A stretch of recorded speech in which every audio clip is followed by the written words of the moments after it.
Kalau di sini aku panggilannya namanya Jojo dan ini sebagai hakim ketua di sini.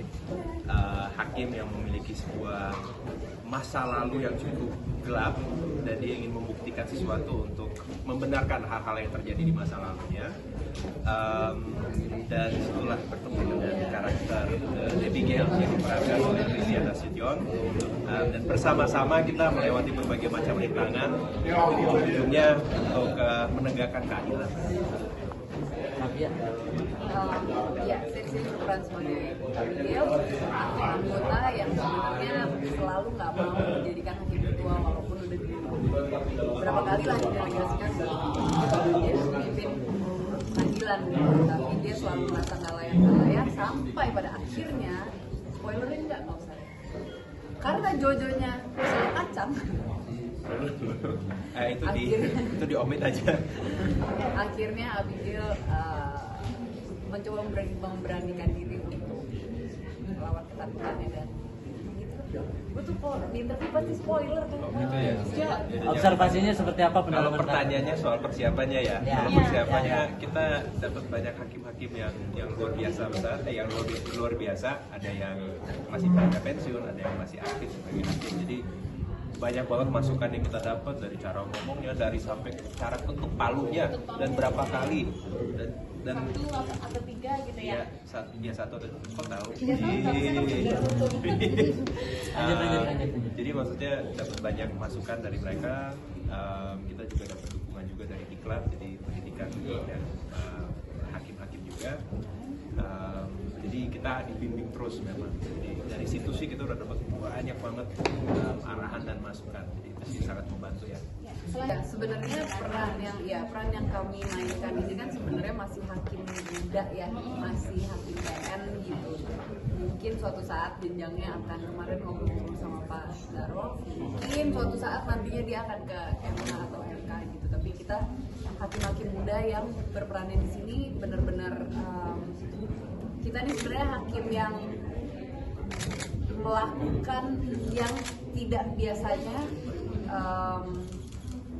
untuk mengungkapkan kebenaran lah.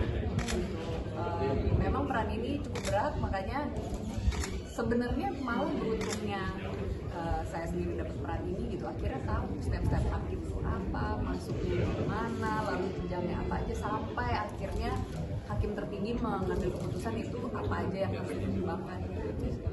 Dan akhirnya ya jadi paham, jadi justru malah menghargai kehakiman Indonesia. Mas Arifin,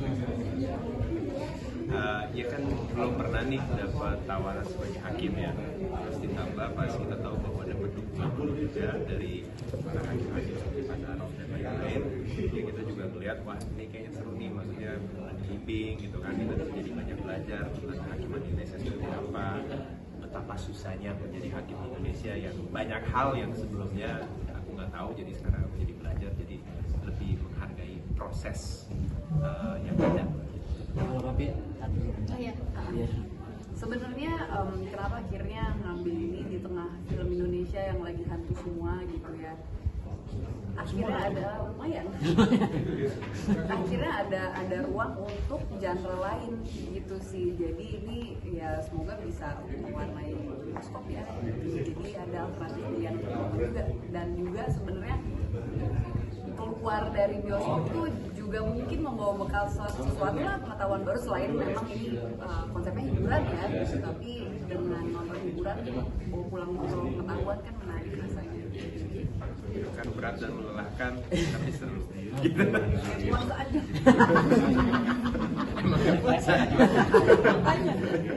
Saya datang lagi. Tapi ya. Nggak tahu, kebetulan dikasih sama Tuhan syuting malah pas puasa terus gitu. Tahun lalu juga gitu. Emang rezekinya begitu ya? Ya tiba-tiba pengen di rumah, tapi ya malah dapetnya pas bulan puasa.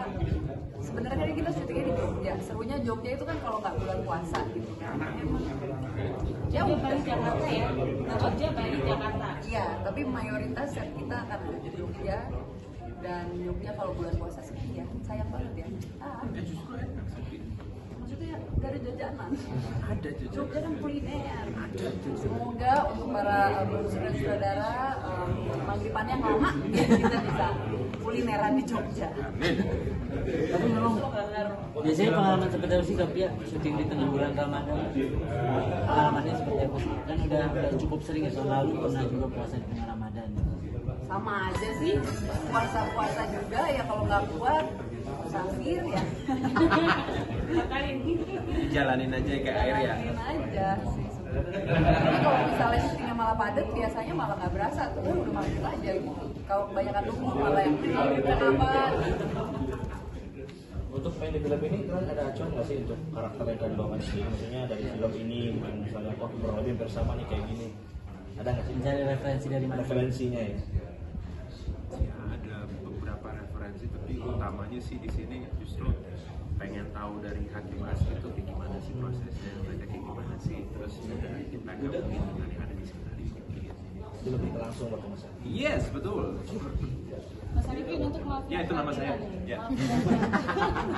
Kita sering banget sama Aduh. Mafia Peradilan ya.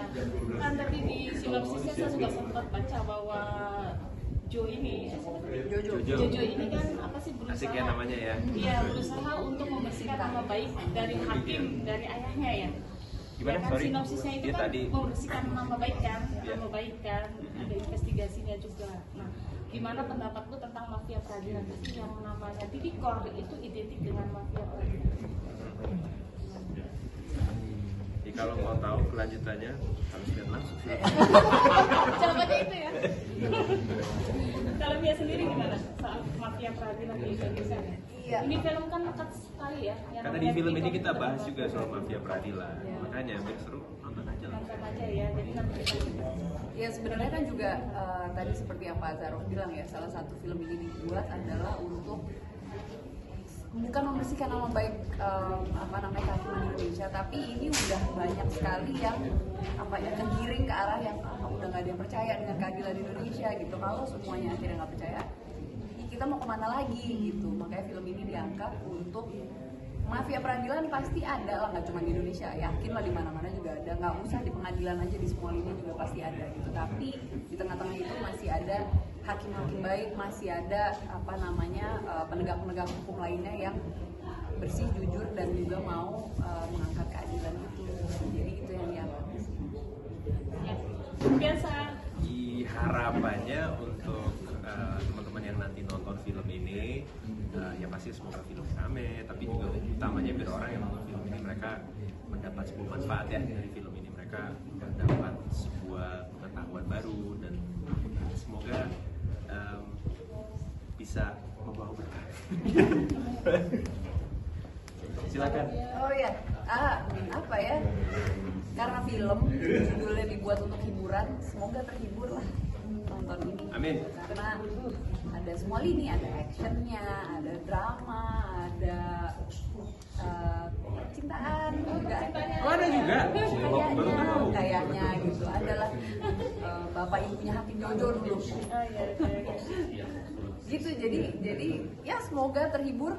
Perkara suka apa nggak suka itu masing-masing gitu ya. Semoga dengan terhibur dulu pulang bisa bawa bekal, kalau nggak juga ngapain terhibur aja. Iya. Karena juga mau ditekenin dari tadi kan ditekenin ini film berat ya, nggak berat juga, ujung-ujungnya tetap ini film yang menghibur, dan mungkin nanti setelah orang nonton film ini ada yang setuju, ada yang tidak setuju, ada yang suka, ada yang nggak suka, tapi isinya kita mau bikin film yang menghibur untuk seluruh. Iya, sebenarnya satu penonton lagi sih Indonesia. pesannya, karena tuh kemarin juga Pak Zarok sempat bilang zaman sekarang tuh udah jarang yang mau jadi hakim gitu. Mungkin lebih banyak yang mau jadi pengacara kalau udah lulusan sarjana hukum. Nah, iya. Iya, jadi semoga habis nonton ini orang yang masih ragu dan bimbang mau nggak ya jadi hakim, mau nggak ya jadi hakim hukum juga, oh ternyata keren juga, bisa hype juga gitu, nggak yang kaku-kaku kayak kalau kita nonton persidangan di YouTube gitu ya. Ternyata hakim-hakim muda tuh beko gitu, dan semoga habis ini semakin banyak yang tertarik mau jadi hakim supaya nggak habis hakim-hakim di Indonesia. Habis ini jadi hakim ya. Amin. Ya kan Pak Zarok? Ya, iya foto dulu deh, foto dulu.